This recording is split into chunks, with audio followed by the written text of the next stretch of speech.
Ова е стебло. Ова се вика глава на лозата. Ова е првата жица. Битно е тоа, првата жица. Што е лак, што е конј, што е родно први? Кај виновата лоза родни се окцата на едногодишните зрели ластари. Ова се едногодишни зрели ластари. Ова е веќе двогодишно тука. Ова е веќе повеќе годишно во главата. Еве го ланскиот лак, тој е двогодишен. Значи, раѓаат само овие едногодишните. Сега и таму има разлика од сорта во сорт. Да речеме Вранецо, Смедеревката, најзастапените сорти кај нас.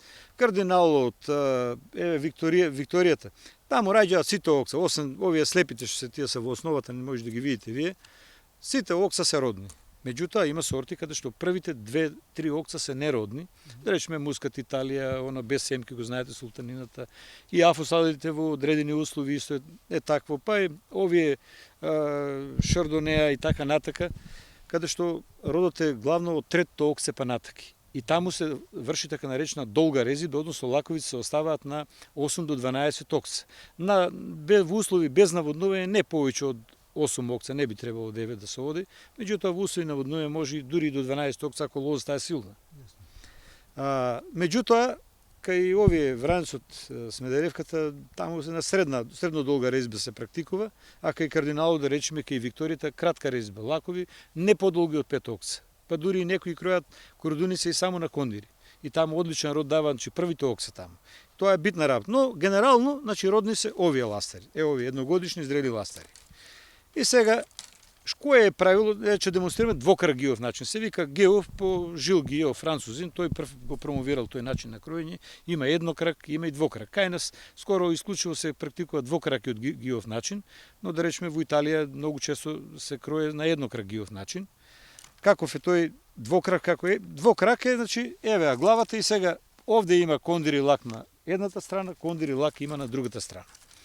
Како тоа би изгледало, ова од ланскиот кондир што не разбило, првен се гледа главата еве, првата жица. И лакот и кондирот треба да бидат некаде околу првата жица. Сега дали малку под првата жица, барем кондирот би требало да е под првата жица, а лакот може да биде, можеби и малку и над неа, може и под неа да биде, може во висина на првата жица, тоа не е ова, ние како сакаме, каква е ситуацијата, нели? Секоја лоза е различна ситуација, но не треба да се остави лак, да речеме, над жицата горе високо, или пак не смее да се остави, што знам, лак, еве да речеме, овој ластар да го оставиме овде, или пак овој ластар еве да речеме да го оставиме, ево ќе го пресечам, за лак да биде. Него ќе се остави, за кондири за лак се остават ластари кои што потеруваат блиско до главата. Што е можно поблиско до главата? Еве и овде не можам јас овие да ги оставам за лак или за кондири. Затоа јас ова ќе го отфрлам. Еве. Значи, првен го отфрлам тоа што секако ќе го отфрлам. Ова е веќе над жицата и тоа ќе го отфрлам. И сега од овие ластари кои што сите се скоро во близина на главата, треба да се остават еден лак и еден кондир на едната страна, друг лак и друг кондир на другата страна.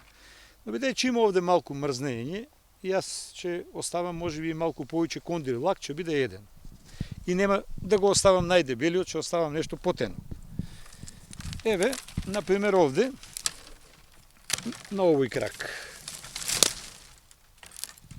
Ова ќе го отфрлам, но таму можем и со трилонче. Инаку би го оставил јас ова за лак во нормална година. Меѓутоа оваа година бидејќи има мрзнење и ова бара подолга резидба оваа сорта. Значи 1, 2, 3, 4, 5, 6, 7, 8 окца, а наместо да го оставам ова за лак, јас тоа ќе го направам кондир бидејќи има шанса да има измрзнато подебел овој ластар, па ќе го оставам потенкиот ластар. Ево овде вообичајно не би го оставил. Овде ќе оставам уште еден кондир. Нека има уште еден резервен. Ова не може да биде бидејќи накај редот. А овде ќе оставам резник на едно окце, во случај да има поголемо, ако е измрзнува поголемо, да избие барем еден ластар. И овде. Вообичајно јас овој би го оставил за лак. Меѓутоа, бидејќи е ваква годината, овој пат ќе одам на малку потенок ластар за лак, еден кондир и овој ќе го оставам и тоа на висок кондир малку ќе го оставам заради тоа што да обезбеди некој род.